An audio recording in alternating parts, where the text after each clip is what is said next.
Hey everybody, I'd just like to speak a little bit about our upcoming move. We finally outed ourselves and we told everybody the exact date of the move, which will be Sunday, September the 24th. We hope to be open in the new store on Monday, September 25th. Is that possible? Am I crazy? What? That's one of the first questions I'd like to answer. We are a little bit. We are counting on our intrepid staff, a lot of close friends, relatives, and anybody we can sucker into it to give us a hand moving down there. Now, it's just moving a bunch of models and stuff.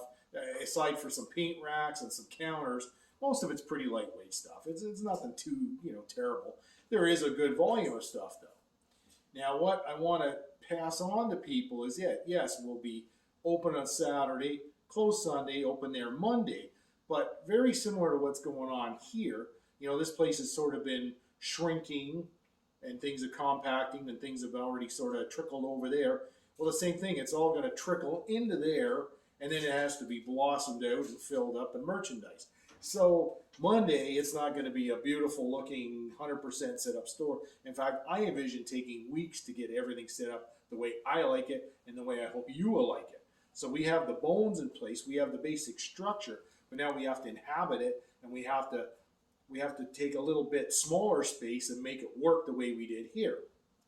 Now, a lot of you people have asked me, why are you moving? And, that's a good question. Our last move was very traumatic.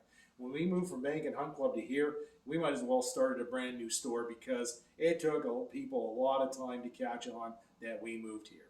We had a very successful store going down there, but as usual, it's usually a problem with a landlord or a lease or the amount of rent or something like that. And here is a similar situation.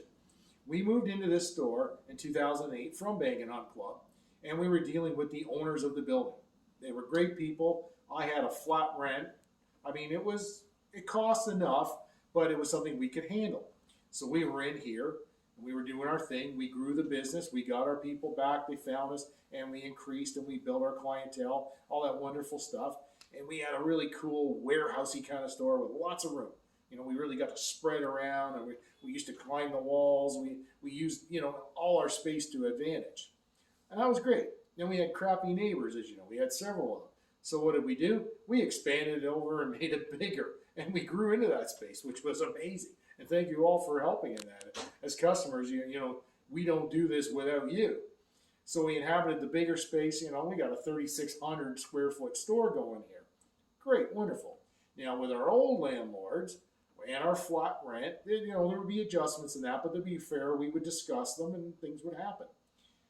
Now, we got the building sold a few years ago. We have a new absentee owner. We don't even get to talk to that guy. We deal through property management. Okay? So as I say, our rent was substantial, but it was doable. And for that, we put up a lot of things here. If you know the store very well, you know how much it leaks in here. We just had another rain last night. Sure enough, we came in. Water was halfway across the store in the older section. We had to mop that all up, and we got stuff that got water damaged, like always. Now, you say, well, just tell them to fix that. Oh, we sure can. But in this kind of arrangement, when you're not dealing directly with an owner, the owner doesn't own up to his responsibilities. He's the owner of the building, but anything he does to this place, the cost gets bounced back to us. We have a thing called a common area charge. Think of it like a condo fee, if you will. So everything that gets done, the parking lot, the grass, the roof, anything at all that goes into the pot of expenses gets divvied up and charged to us. We paid the equivalent of an extra month's rent for 2022 for our underpayment for all these wonderful things they do around here.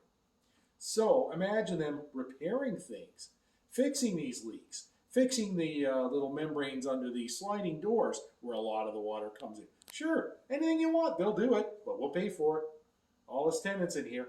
And that's the way a lot of commercial rent works, and that's fine if you know the rules and that, but I didn't buy into that. I rented from the owner directly.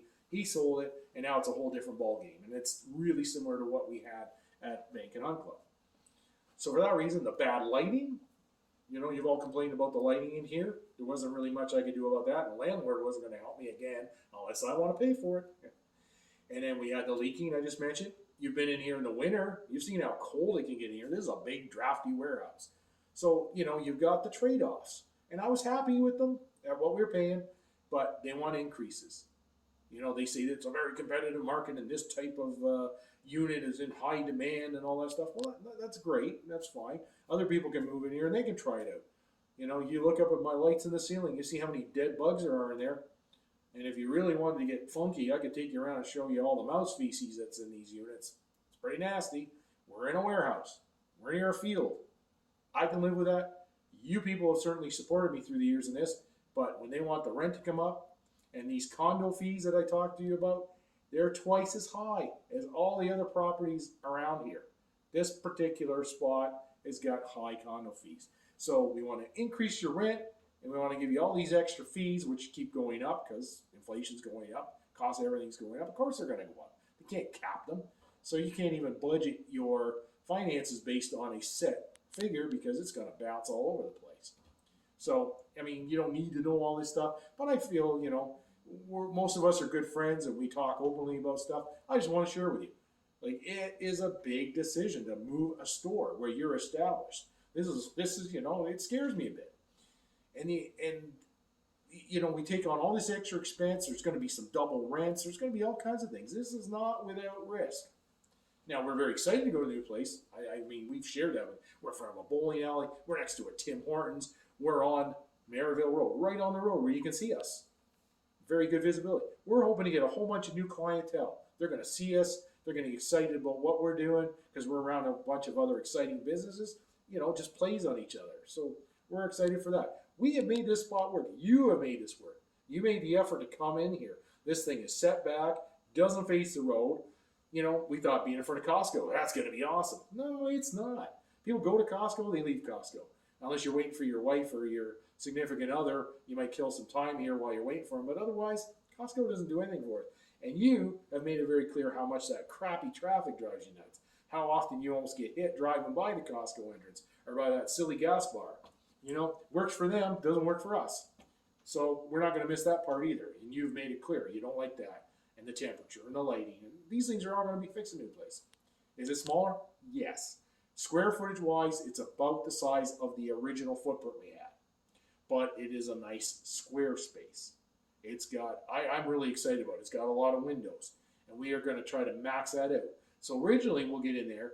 We'll get the bones laid out. But then we're going to be fitting out stuff. We're going to be cramming things in every crevice. We're going to utilize every inch of that space.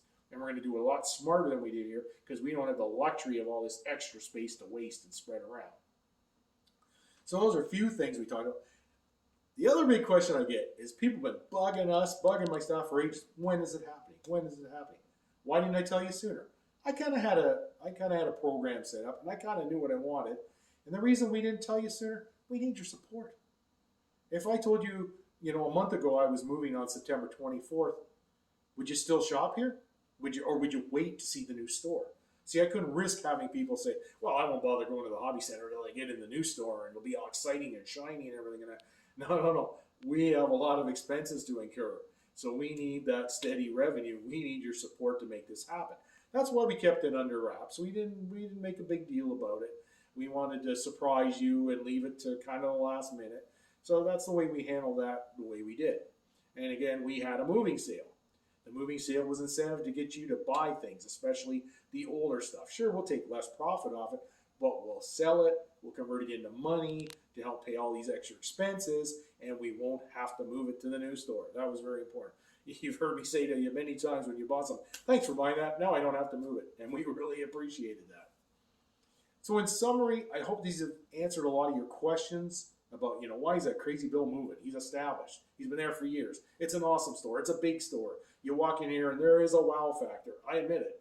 Every time you walk around that corner, it kind of explodes in size and the amount of stuff in here. We're going to have to squeeze a lot. We're going to have to get a lot of things into a smaller space, but it'll be a challenge and we're looking forward to it. We just did the air show. That was exciting. We got IPMS CapCon coming up in mid-October. There'll be some deals there. If stuff made it through the moving sale and whatnot, we might have to, sharpen our pencils a little more. So look for some exciting deals at CapCon. I think that's it. I think I've covered all the questions and things that I've been asked, and people have, wanted to know my reasoning for doing things. And, why is that crazy guy? This is our, I think, 7th major move in 37 years, something like that. So, it's not something you do lightly. It's not something you just wake up one morning and say, geez, I think I'll move the store today. No. A lot of thought has to go into it. You have to be very careful about it. As I say, we only moved 7 kilometers from Bank and Hunt Club. That was a big deal. Now, that's why we promoted this hard. We've had our signs up there for a couple of months now so people will get used to seeing where we're going. We're using all our social media platforms. We're postering. We're handing out flyers. We're doing everything we can to ease this transition. I hope we're successful, and I hope we don't lose anybody. We need you all. A small hobby store, your local hobby shop, needs your support now more than ever. We appreciate all of you that do, and we invite all the rest of you to do what you can. Please support our store so we can support our hobby that we all love. Thanks for watching. We'll see you again soon.